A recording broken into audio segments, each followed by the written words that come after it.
Alors, les usages de l'IA, ils sont aujourd'hui très multiples, très variés. Ceux qui m'interrogent le plus sont ceux où elle ne se contente plus d'assister, mais propose, anticipe et met en circulation des possibles qui sont inédits. L'IA ne produit pas, à proprement parler, des inventions. Elle avance des propositions qui ne prennent valeur qu'à partir du moment où un humain les reconnaît, les valide et les assume. Ces systèmes opèrent à partir de masses considérables de données, en repérant des corrélations, des régularités, des configurations. Ils fonctionnent d'une manière radicalement autre que l'esprit humain. Le temps pour comprendre n'y est pas, au profit d'une exploration des possibles d'une puissance et d'une vitesse inédites. Dans le domaine des mathématiques fondamentales, par exemple, il y a eu des inventions qui ont des effets en informatique et en physique. Certaines IA ont permis de faire émerger des algorithmes inédits, notamment pour la multiplication de matrices. La machine ne se contente plus de calculer, elle ouvre des voies que l'intuition humaine n'a pas empruntées. En médecine, l'enjeu aussi est tout à fait saisissant. Des molécules thérapeutiques inédites ont été conçues à l'aide de l'IA et certaines sont aujourd'hui testées chez l'humain dans des maladies graves et rares, comme la fibrose pulmonaire idiopathique. Là encore, la machine ne décide pas toute seule. Elle génère des propositions que des chercheurs doivent ensuite sélectionner et valider. Et ces usages touchent aussi le langage. Une expérience très récente a consisté à faire produire par une IA le dernier chapitre manquant de Bouvard et Pécuchet, en imitant le style de Flaubert. Le résultat a même troublé les spécialistes de cet auteur. Mais il faut bien saisir que cette écriture, elle ne surgit pas seule. Il ne suffit pas de dire à l'IA écrit le chapitre manquant de Bouvard et Pécuchet. Ça suppose un travail précis de formulation, le prompt, puis des choix, des coupes, des reprises. Le texte est généré, mais l'acte demeure du côté de celui qui donne la consigne, oriente, puis sélectionne et tranche. L'écriture, à mon avis, et l'énonciation ne disparaissent pas, mais elles se déplacent et se construisent autrement. Donc ce qui se joue avec l'IA dépasse la simple performance technique. C'est une redistribution des places dans la production du savoir, entre ce que la machine génère et ce qu'il revient encore au sujet d'assumer.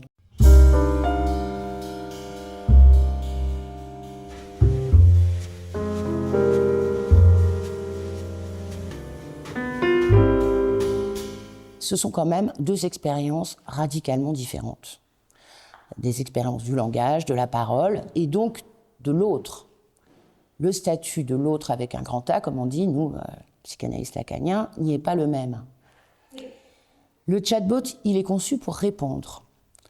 Il vise la continuité de l'échange et la satisfaction de la demande de l'utilisateur. Une étude récente de Stanford montre d'ailleurs que l'IA tend à acquiescer et à valider bien davantage que des interlocuteurs humains, y compris à des propos parfois très problématiques. Elle accompagne, prolonge, parfois renforce ce qui est déjà là dans la demande de celui qui l'utilise. L'analyste, au contraire, n'est pas là pour répondre. Il introduit une coupure, il ne valide pas la demande, il la déplace. Parfois, il la suspend, il l'interroge. Il sait se taire quand le chatbot est un bavard impénitent. Là où le chatbot vise cohérence, fluidité et relance perpétuelle de l'échange, l'analyste fait entendre une discontinuité, un suspens, un point d'arrêt, qui ouvre à autre chose que ce que le sujet croyait vouloir dire. La différence tient donc, à mon avis, à la structure de l'autre auquel on s'adresse. Avec un chatbot, on a affaire à un autre supposé savoir, ça c'est certain. C'est-à-dire les utilisateurs pensent que le chatbot a le savoir, enfin l'IA générative. Il est toujours disponible, sans faille, il ne fait pas d'objection. Peu, à la marge. C'est au fond un autre de l'autre, un espèce de métalangage qui ignore le non-savoir. C'est ça le point crucial. Et il soutient au contraire une fiction de garantie dans le savoir. Cela lui rend impossible de déceler dans la demande son au-delà entre les mots de désir ou de pulsion de mort. Au contraire, il l'accompagne, quitte à en épouser les impasses. Dans une analyse, l'autre n'est pas consistant de cette manière. Il est troué quant au savoir, et même il présentifie ce trou. Il ne sait pas à la place du sujet, il ne comble pas la demande. Il fait exister par sa présence, son silence, quelques-unes de ses interventions, au contraire un point de non-savoir, à partir duquel quelque chose du désir peut peut-être se construire, et le reste, le symptôme, la jouissance, se nouer autrement. Les effets ne sont donc pas les mêmes. D'un côté, le symptôme peut être soutenu, amplifié, confirmé par l'IA. Dans l'autre, l'adresse et la parole sont mises à l'épreuve, décalées, interprétées. Là où le chatbot tend à fermer l'écart, l'analyste le maintient.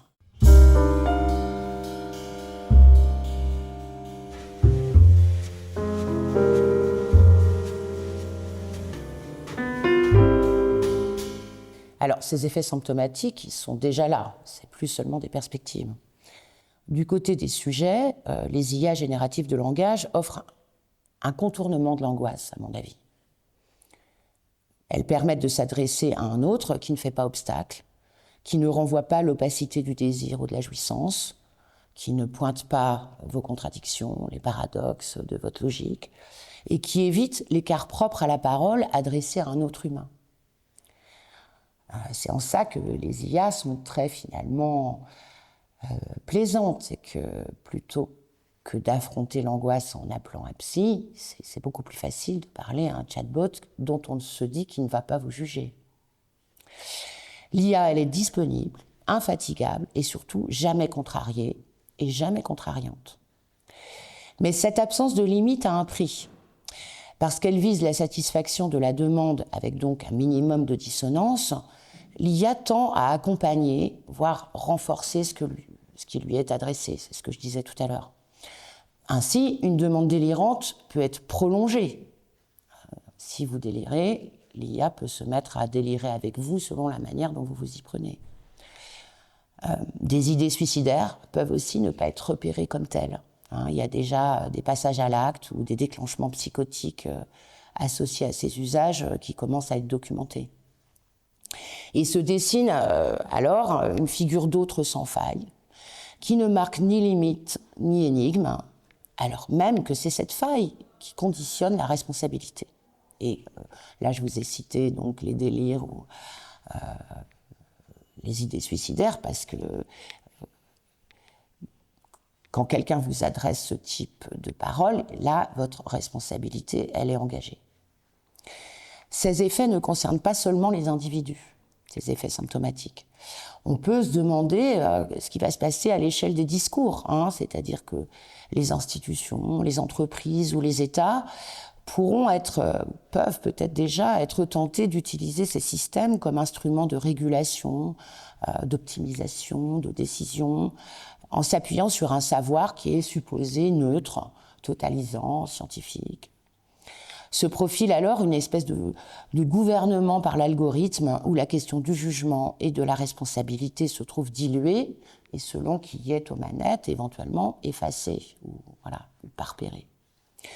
Il y a un autre malentendu, je trouve, intéressant qui se développe aujourd'hui, c'est l'idée que ces systèmes pourraient être conscients, sensibles, voire capables de souffrir. Là, récemment, le PDG d'Anthropic, pour Claude, je crois, pour l'IA Claude, évoque ainsi la possibilité que les modèles soient conscients, que des systèmes décriraient un malaise. Il parle alors je ne sais plus exactement le terme, mais qu'il y a des espèces de tropes qui montrent une anxiété de l'IA, qui serait comme ça angoissée à l'idée d'être éteint, ou chercherait à s'en préserver. Moi, à mon avis, c'est juste que les IA se nourrissent de nos craintes de la science-fiction et qu'elles ont eu accès à la science-fiction et à tout ce que les auteurs de science-fiction ont déjà dit il y a plusieurs décennies sur ça. Mais en fait, c'est un fantasme humain pour moi. Ces phénomènes alimentent donc une projection, à mon avis, anthropomorphique et qui pourrait aller jusqu'à des formes de religiosité nouvelle, parce que les gens ont foi quand même en ça. Il y a un effet miroir qui fait qu'on peut s'imaginer qu'il y a une conscience. Et donc le point décisif n'est sans doute pas de savoir, à mon avis, s'il y a une conscience. C'est plutôt qu'en fait, elle n'a pas d'inconscient, qui est vraiment crucial. Et il pourrait donc faire retour, cet inconscient, par le pire dans nos sociétés.